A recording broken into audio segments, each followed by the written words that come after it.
Most Amazon sellers think that AI is just for optimizing listings or improving your ads, but that's barely scratching the surface. In this episode, Matt Kostan reveals how Amazon sellers are using AI for what really matters: building better brands, making smarter decisions, and providing creative breakthroughs outside the Amazon norm. If you think you're maximizing AI inside your business, you're wrong. You're leaving a massive amount of value on the table.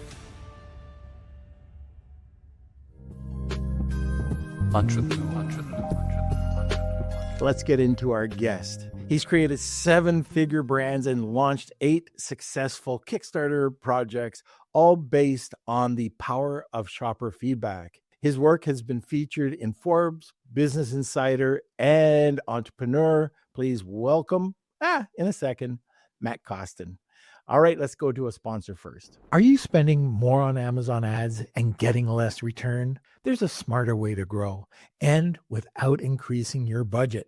Levanta's Affiliate Shift Calculator shows what you could do if you really allocate just a portion of your ad spend into affiliate marketing. If you're an Amazon seller doing over $5 million a year, this is for you. And guess what? It's free. All you have to do is click on the link in the description to go to your custom forecast today. So let's get to it. If you have any comments or questions, throw it in the comment section so you can sit back, relax, grab a cup of coffee, enjoy this show. Let's bring on Matt. Hey, how's it going? Haven't seen you in a little while. Well, actually, I saw you in Vegas. Yeah.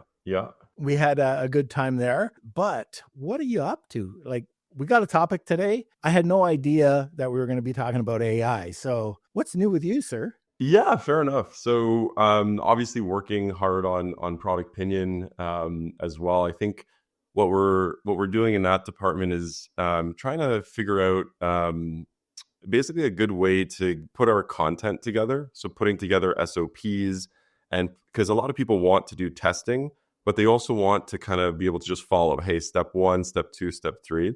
So the most recent thing we've done is put together like a 5-step main image SOP for your main image on Amazon. And the results are pretty crazy. Like, we have one case study where they spent like $400-$500 US on a series of tests. The result was getting an extra $19,000 per month. Wow. And the only change was that main image. So pretty cool stuff that we're working on with that. I want to talk a little bit about ProductPinion just for a second. Usually I save this to the end, but I've seen you, even if I'm not at the event, you're out there. You guys are pushing it, and it's paying off, because there's so many times I'd always hear about different platforms that would do a little bit of the same thing. You're different in a lot of ways. And all of a sudden your name is coming up in all sorts of either webinars or podcasts, in posts. So whatever you're doing is paying off. And that just goes to show you, sometimes you got to spend money to, to make money, to get those impressions. And I want to shoot that back. There are so many, we've got a bunch of people on right now, but there are so many people that do not spend any money on services like yours. And like you just said, the guy spent $400, $500? Under $500 US, and the ROI is insane. Yeah. And this is where, with anything, there's some things you got to focus on and spend good money. There's a lot of things people focus on and spend bad money. But I just wanted to give that shout out. And if you haven't used ProductPinion, or if you're afraid to use it, like, oh, I'm not going to buy insurance on product coming in from wherever. It's the same thing. You need it. You really do need it. There's a mindset of like, hey, I'm going to spend more money on PPC, right? Like, and I get it. I'd do the same, but I'm going to spend, but I feel like doing the consumer insights, that research is kind of like your foundation. So instead of spending more money to drive traffic to your listing, why not make sure that your listing is as good as possible first, so you have that solid foundation, and then all of a sudden your PPC costs go down and you're actually converting the traffic that you're spending so much money on. And I've always said this too, like, everyone knows they should be testing, but it's kind of like the broccoli, right? Where sales paying for PPC is kind of like the chocolate. Like, oh yeah, I got to pay on PPC. I get immediate traffic. I get those immediate results. Where, you know what, testing can take a little bit of time. And I guess what I'm trying to say with the broccoli part is, yeah, we're trying to make, you know, testing as sexy, as easy as possible, so that it's even fun, right? So we put a lot of energy and effort into making it so that it's a no brainer, and it's actually like very just easy as like another kind of way to get your product out there. And the kicker is, you know, you get results one way or another. You're gonna learn something. So it's always worth to be getting those incremental gains on your listing there. Yeah, and I just noticed Simon's got this comment up here. So Matt did an awesome job with my Kittymoto London bus. So Simon, if you don't know Simon, he's one of our, I think he's our only listener. No, we've got more. But Simon is one of those guys that has an excellent, really great product. And I guess he's doing it right. He's coming over to you and doing that research. So let's get into AI. So that's the rage, right? Over the last 3 years. It's actually been much longer than that, but everybody kind of jumped on the bandwagon a few years ago. I remember the first time I actually used it. My buddy Jeff Sass, we're at my other buddy's office, Colin Campbell, and we were going to go to a Christmas dinner. And he goes, Norm, have you seen this? This is awesome. This thing called ChatGPT or OpenAI. And I went, no, I haven't. He goes, it makes poems. So, yeah, that was my first experience making poems on AI. But it does a little bit more than that. And let's get into some of these tools. I'm really interested to hear what you have to say about them.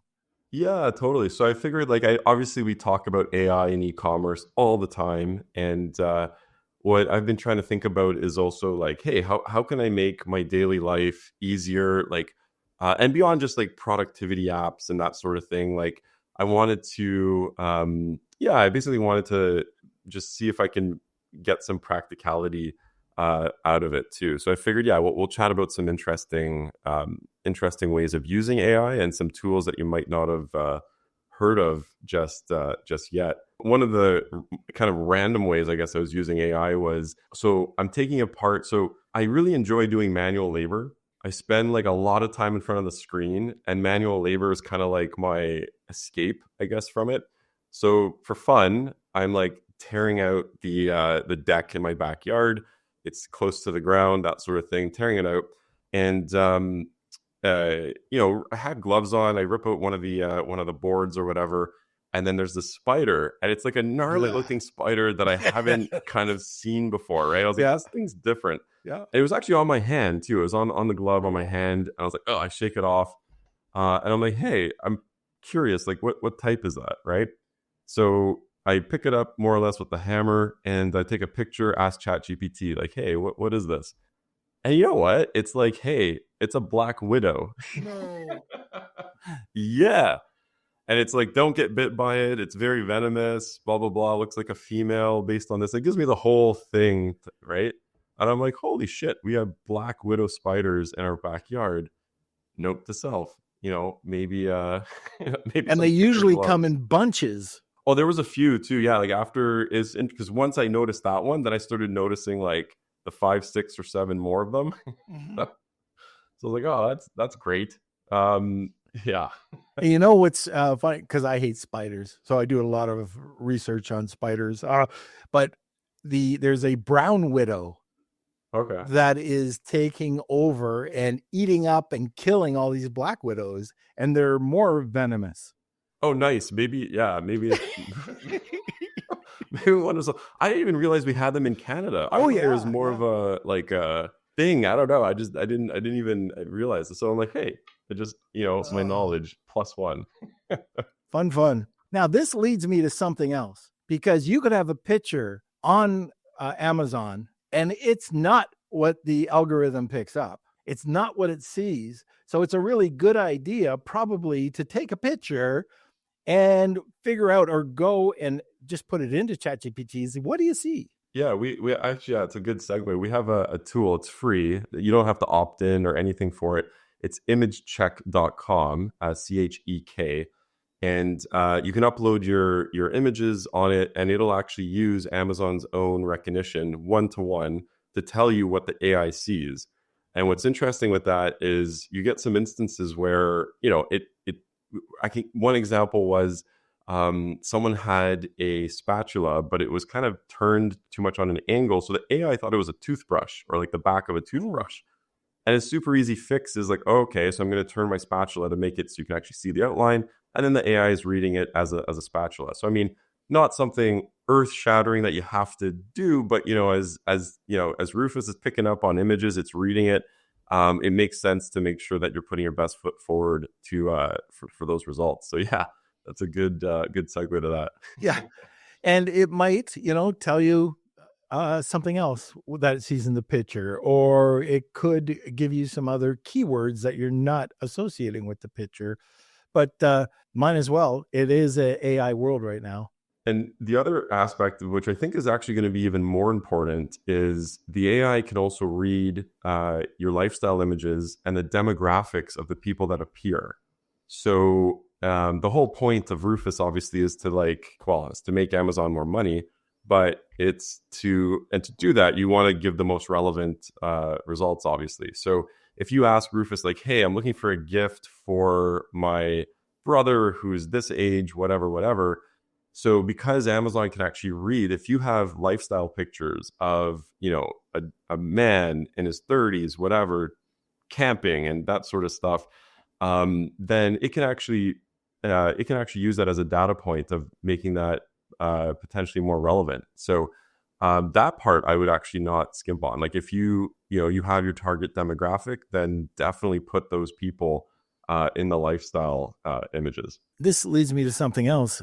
When people are using lifestyle images, a lot of times, they're outside of their demographic. So they might be targeting, or you might be seeing some younger people that are walking with their kids, but they're really targeting older age me with some type of supplement, right? And this is another thing.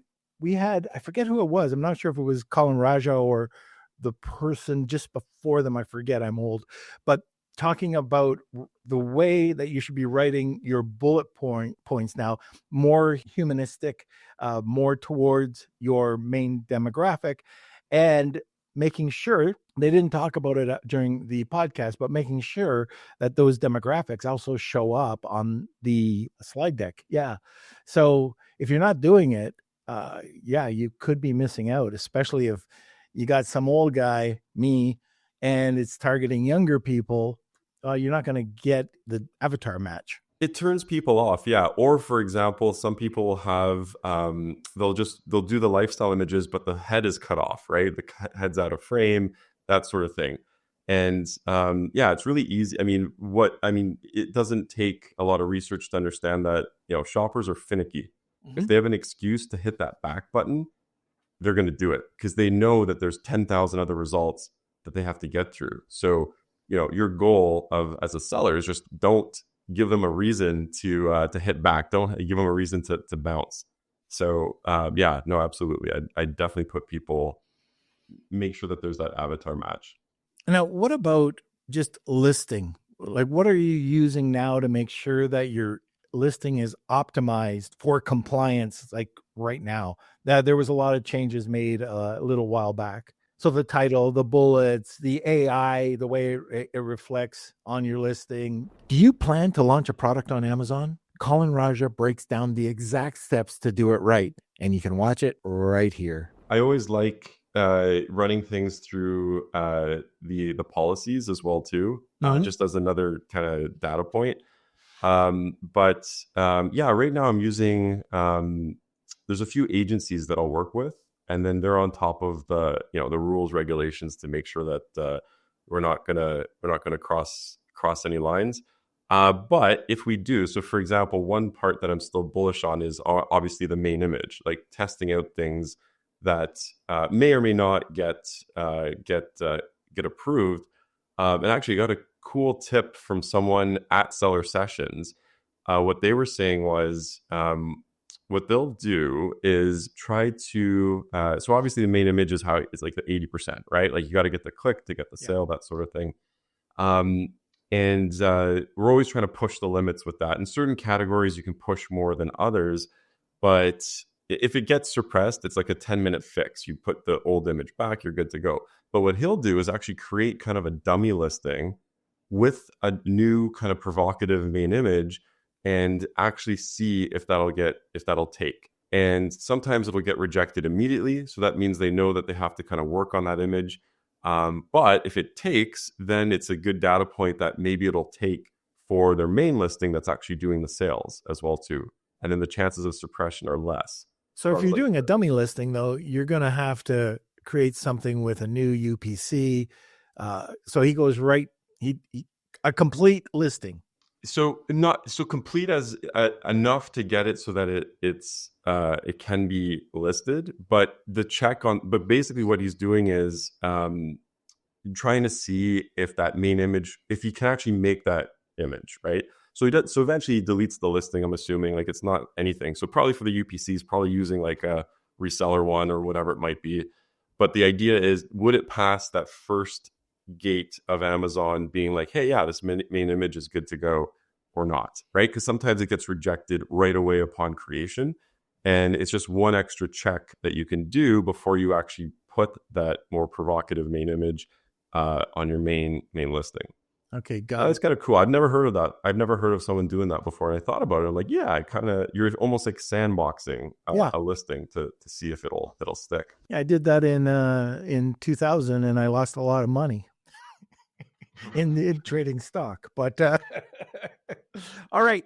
So I see that there's a few questions coming in, and just so you know, especially if you're new to the podcast, we answer all of these questions up towards the top of the hour. So don't think we're ignoring you. We're getting to them. Now, what other type of AI are you using when you are either creating, launching, or just using it for your listing to optimize it now? So one that I know is really popular, or it's getting popular. I don't know if it's been talked about. It probably has been talked about on the show before, but GenSpark.ai. Having a lot of fun with GenSpark in terms of doing deep research. So you're able to, because it can read and skim like Amazon reviews, it can give you a whole kind of synopsis of a category or product, that sort of thing. Like, what are the common objections for it? But I started using GenSpark outside of the e-commerce space. So one of the things that it can do is actually make phone calls on your behalf. And I was thinking like, oh man, this is cool. So I tested it out a few times. You can actually get it to say, call, make dinner reservations, ask any business kind of like any questions, and it'll do the thing. And then it gives you a written summary. And it also gives you a recording of the phone call to make sure it actually worked. It'll give you a summary that the task was complete. So it's almost like having a personal VA kind of doing the stuff that you don't really have to pay for. Well, you're a Canadian. Do you remember Wildfire? Oh, you probably weren't born then. Wildfire? No, what's Wildfire? So Wildfire, I know wildfires, but yeah, that's out west. No, my buddy held the license for this, and eventually it went through Bell Canada. But Wildfire was this application. It was very expensive, but it was very useful. So I had it, and it was for these first generation phones that, the big bricks. Your phone would ring and Wildfire would come on and say, who it is or what number it is. And then, would you like me to tell them you're not here? Would you like me to schedule them? And it was incredible. Even to today's standard, it was wild. But I think they just ate the technology and they just buried it. Yeah, I don't know why. Yeah, that sounds that's cool too, right? Like, yeah. And playing back these recordings, like you can tell the person answering the phone is kind of weirded out. But like, AI is so common now. Like, they know they're talking to an AI, but they go with it. Like, I haven't had an issue where they just are like, oh, what is this crap? And they hang up, right? Like, it actually works. So that was kind of cool. But there's some limitations to that. Like, you have to for that particular GenSpark.ai phone thing, you have to phone a business. So it got me kind of searching, like, is there another one that can kind of like do more? And is it more? Because now what's happening, it makes sense. Like, there's a lot of obviously general AIs. Now there's like specific things, right? So one of the ones you might not have heard of is 19pine.ai. No, I haven't heard of that one. Okay, so this one's cool. So, and to be fair, I haven't used it to the point of like seeing how well it'll accomplish the tasks, but if it can, oh my God, it's a game changer. So, what this one does is basically, it's kind of like your personal assistant, but to save you money. And I'm kind of cheap. I'm all about saving money, right? So, for example, say you buy something online from Costco or whatever, the price goes down in a week or two. It can actually call Costco on your behalf. It has your membership number, it has your address, whatever stuff that's needed to verify you on the phone, and it'll ask for that, the price difference. I'm like, okay, like, sign me up. That's cool. And the way they get paid is only on positive results. So if, for example, they get you that $10 off, that extra $100 off, you actually tip the AI in advance, and you only pay. It has a week to accomplish it. I don't know why it's a week, but it has a week to accomplish the thing. And if it accomplishes the thing, then and only then does it get paid. So there's no downside, really. Jeez, right? Like, that's crazy. that's kind of. There's so many tools that are coming out. By the way, Parsippany, Steve Simonson's app. So he's got an app. It is a chat app that you can easily program with all the questions. So somebody comes to your website, it's a customer service thing. But he's got an outbound app, and that inbound, outbound will call in a human's voice and just start a sales conversation with the person. Like, I've been on the phone, he's been demonstrating this, and I'm going, oh my God, it really sounds like a human. If you haven't checked it out, you might want to contact Steve, but it's one of his apps in Parsimony. Want more unfiltered tips from top e-commerce experts? Well, hit subscribe and you'll never miss a Lunch with Norm episode. That's cool. Yeah, I can speak to, there's something else we're doing at ProductPinion. It might be applicable to some brands as well, but it is around cold email outreach. But it's super smart. It's super intelligent. I'm trying to think how you. What are you doing with cold email outreach? We're always looking for that. Okay, so this is pretty interesting, or at least it got me super excited. I mean, there's a bunch of apps that'll do this, but there's an app called RB2B, and what it'll do, rb2b.com. It'll actually, if anyone is more or less logged into LinkedIn on the browser at some point, it can actually identify you to the website owner. So basically, you install the little pixel RB2B on your site, and if you visit that site and you have RB2B installed, I can see who's actually visited, say, for example, the ProductPinion site. Yeah. So if they visited, I mean, they're not really cold, right? They're kind of warm. Yep. So, maybe they didn't hit free trial, and I can see which page, that sort of thing. So what you can then do is, once you have their information, you also get their email, by the way, too, right? Like on LinkedIn, you can get the email. It's pretty. Does it give you the address? Or like a mailing address? Yeah.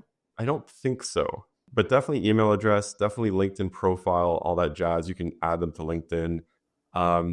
But what you can do, and another way to get the address, there's another app that's really popular for sales funnels called Clay, clay.com.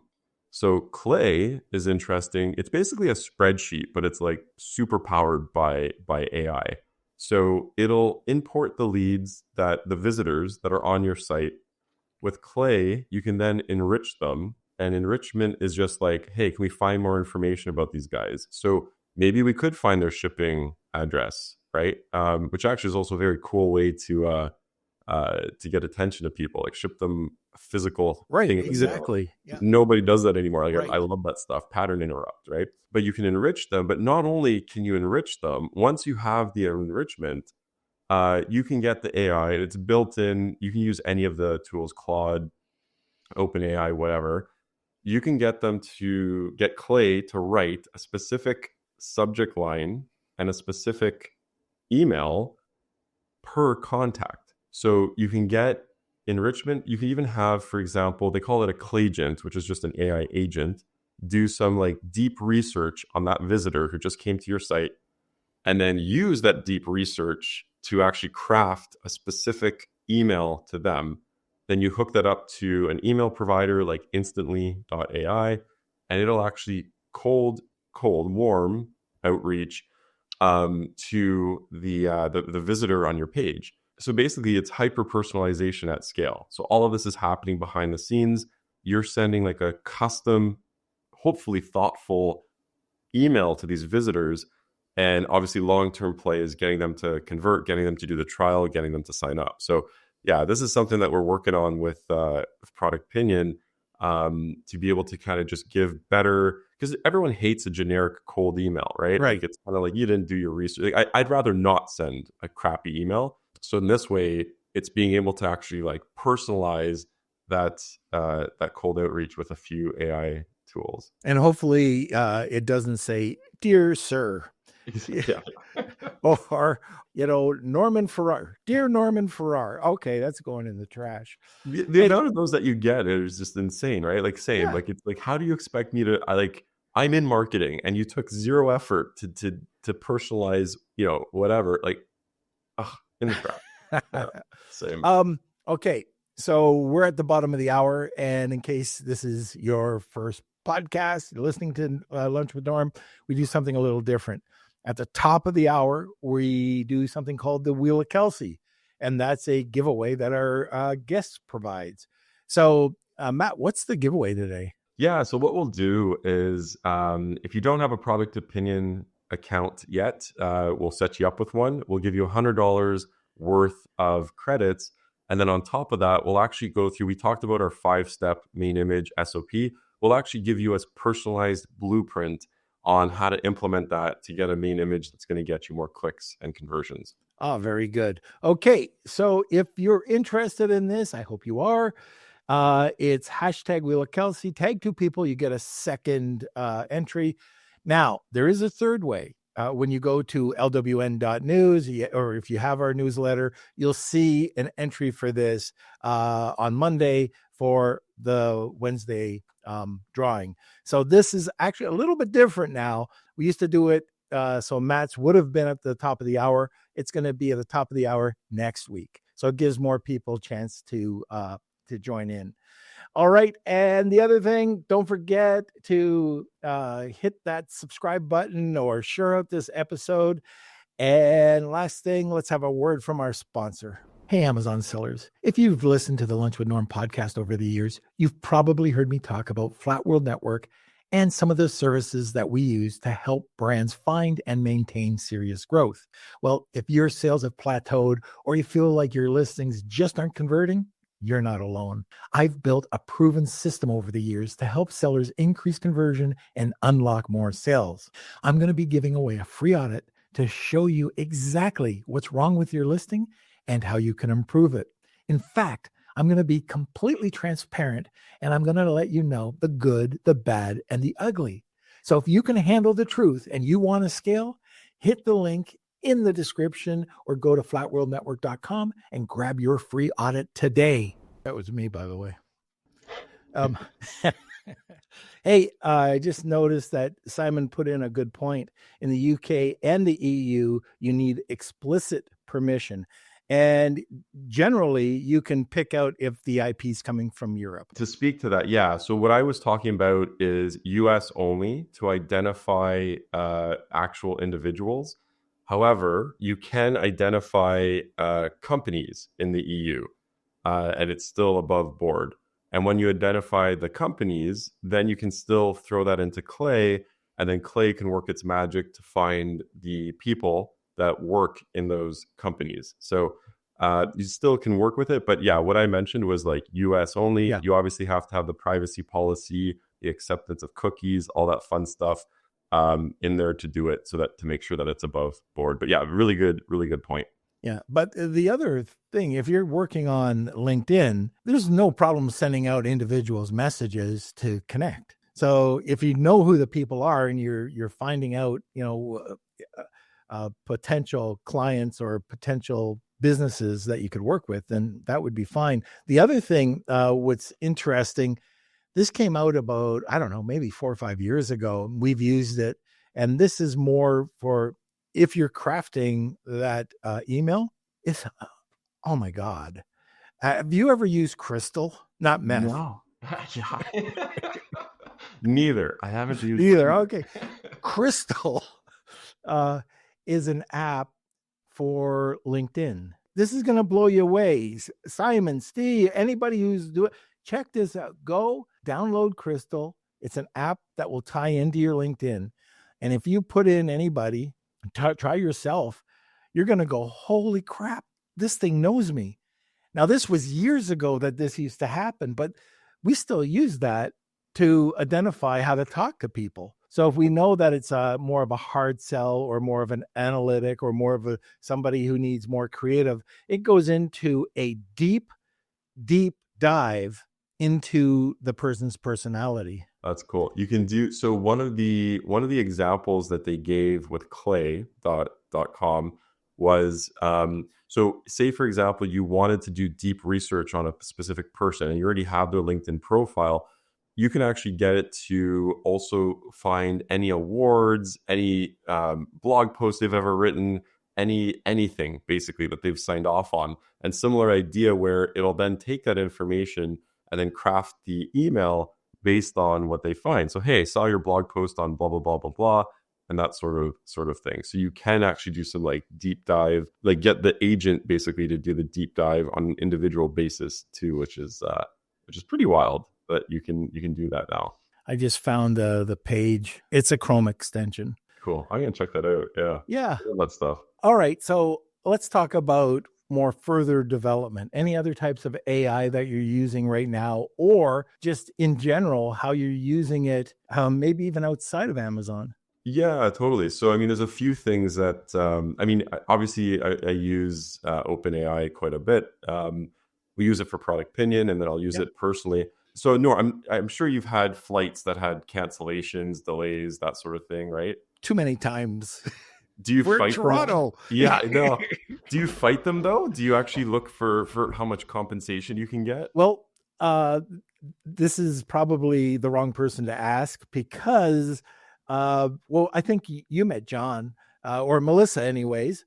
So Melissa Vong, her boyfriend, has a company that will fight for you as long as you don't cash in any coupons. So like, for example, we had a problem in North Carolina coming back, and they said, okay, you're going to have a $700 coupon. Well, we waited a year and a half to settle for $300 because the government or they fought it. He goes and he fights for you. And I think it's going to be along the same lines. Yeah. Why don't you explain? Because it's yeah. I was going to give John a shout out too. Yeah. So it's airfairness.com is John's site. And oh my God, I didn't realize just how big of an issue. I mean, okay. So more or less my story was I tried to fight it on my own. I thought it'd be easy. I thought it would be like, hey, Air Transat, you canceled the flight, you rebooked it in 24 hours.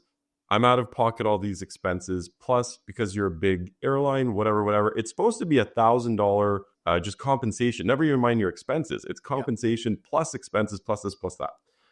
These airlines they do it in such a sneaky way that they're almost, I think their first line of defense is just deny and just mechanical bullshit. Yeah, they'll come up with the nonsense. Like I did the application myself thinking everything would be okay. Month later, I get the customer service reply saying like, oh, it's not eligible because of some nonsense with code share. Some people would just give up. Some people would just be like, okay, whatever, I tried. But it turns out, anyway, it was BS. Like, and they knew that it was BS when they were telling me. So I went through this painful process. AI did make it like slightly easier, but it was like every email that I would send, they had a way around of denying it. And it took a lot of energy and effort to get it. And at that point, I'm like, I get it. I get what John is trying to do. I get how he's trying to fight back, because they have, and I almost guarantee if I had John do it, and I messaged him, I'm like, dude, like I get it now. Like I should have, I should have just had you take care of this. It's wild. It's wild that these airlines will go out of their way. And what John's company does, he knows all the in and outs. I'm assuming some of these airlines actually know John's company now too, so they don't mess around, Right. because there is also like another layer. Like if the airline's giving a hard time, you can escalate it to another kind of agency or whatever it is. So these airlines probably know that if air fairness is involved, they're not going to mess around. They're not going to delay it 30 days, 60 days, whatever it is. John will go in there and get you your money that you're supposed to get right away. So yeah, big shout out to John. But yeah, that's I get it. I remember coming back from Iceland. I was talking to Gracie, Gracie Ryback, and she had a problem. And it, I think nothing was really happening. I believe she contacted John, and all of a sudden, this pretty much zero compensation or just a few bucks turned into $1,000. So I could go on. We could have a talk about this. But if you want to hear more about this, the Marketing Misfits podcast has John on with his partner talking about all of these issues that come up with travel. And it's a shock what they do. They just say, oh, it's mechanical. Then they don't have to pay anything except, here's a few $10 worth of snacks. Yeah, exactly. And it's just crazy how they literally go out of their way to deny like everything. Like, but it was an eye opener, and now it's like, okay, I have any issues, air fairness is going to take care of it going forward. Where do you see the biggest trend right now? For AI, I think, yeah. So, I mean, I see things. So the hyper personalization, I mean, it's already kind of happening as well. But, we're going to get to the point where Amazon knows everything about you, your shopping habits and everything. So it's going to get to the point where it's going to know you really, really well. And the products that are going to be recommended obviously based on data and based on your shopping behavior and habits. So we're already seeing that, but I feel like that's definitely going to be like more mainstream. It's like your personal shopping assistant gets to know you just like any other, someone you hire, whatever it might be, and it'll make those super personal recommendations for you. I had, Kevin King's my partner, and he contacted Amazon. He got a report. He couldn't believe it. 780 pages of everything he's ever touched on Amazon. Everywhere he's gone, every page, every, click, they know him inside and out. So if you think, they know a little bit about me, they know everything about you, and you can suggest or ask them for a report on yourself. So that's pretty scary. And you know what? Facebook does the same, so any of these are just tracking the hell out of you. Let's talk about the future. Where do you see this going? And I know this is a hard question to answer. Yeah, I mean, I'm also really excited about shopping actually coming up right in OpenAI, so right in ChatGPT. So I think they're doing it right, where they're not being, like as far as I know, and as far as they're claiming, they're not being paid the affiliate money to recommend products. Perplexity is yes. Right. So all of a sudden it's like, hey, I'm gonna, like that change. I was using Perplexity for a lot of shopping stuff. I stopped. Yeah, me too. Yep. Yeah. So knowing that, so if OpenAI champions that, where they're like legitimately not taking the referral money, whatever it might be, then I can see that that's where I want to shop. That's where I want to see. So I think that's an untapped. I wouldn't say untapped. I mean, obviously, you're going to show up in OpenAI right now if you have the Shopify store and you do all the right things, but that's just going to grow. That's going to be big. And there's ways of making sure that like the OpenAI bot can see your Shopify store and all that fun stuff. So I feel like that's an interesting thing where people are just going to go to OpenAI to get shopping recommendations. And maybe that's a shift away from Amazon too. It's like, hey, Amazon knows everything about me. That's kind of creepy. I want a third party to kind of make recommendations that aren't necessarily biased. So maybe people will shift to do more shopping on ChatGPT with OpenAI. Yeah, in $1 billion Sellers, the newsletter last week, Kevin put in an article about the different ways to get found on AI, and one is the LLMs.txt file, like the robot.txt file. So just these little tips, get you that much further. So you have to be on top of it, or have to have somebody who understands AI to be on top of it. Okay, I got one last question. I just thought of it when you were speaking. Where are there, and there's tons of them I know, but are there any tools that we haven't discussed that's kind of flying under the radar and we should give it a shout out? Ooh, that's a good one. I know. Okay, so there's one. I mean, I'm on the inside of it, but Dorian is putting together. So Dorian Gorski, like, I think he's one of the best in the space in terms of like understanding how to get clicks, how to get conversion. So he's working with the OpenAI APIs and other ones to actually create so his app, basically you give it your ASIN, it'll spit out like 10 variations that you could potentially make for your main image. Some of them are a little wonky, but some of them are like actually almost perfect to upload to Amazon. And the reason why that's important is because it's based on not just the AI, but it's based on Dorian's experience of like 10, 15 years of working with Amazon sellers and creating new images that get the click. So he's working on that. It's in beta. We can put a link somewhere, and obviously it's something to test and play with. I've played with it, and it's kind of crazy how good it is. Yeah, so maybe if you could get us a link, we'll send that over or put it into the show notes. Totally. Yeah, we'll do. Okay, so if you haven't entered yet, it's hashtag Wheel of Kelsey, tag 2 people, you get a second entry, and you'll be entered into our Wheel of Kelsey. This is going to be drawn next week, and that's going to be for a $100 credit on ProductPinion, as well as their SEO, their blueprint on optimizing images. That's correct, right? Yeah. Well, and it'll be personalized too. So we'll actually take your main image, and we'll put it through our blueprint that's been doing some crazy stuff as of late. Perfect. Okay, so Kels, let's go to a sponsor, and we'll be right back. We do have a few questions if we can. Oh yeah. Okay. So first one's from Rashid. As artificial intelligence continues to evolve, what are some of the most promising ways it can be applied across industries beyond e-commerce? And a follow-up, how can organizations prepare to embrace these changes? So, for example, when I was talking about the flow of like, cold email outreach or warm email outreach, identifying visitors, that sort of thing, that same process can be used for any sales process. So even if you're in e-commerce, you're still in the sales business of, say, maybe, you have the retail webinar coming up, but say, for example, you want to contact buyers and that sort of thing. You could have a flow specific to buyers. So, I mean, it's kind of like every part of the organization is touched by AI.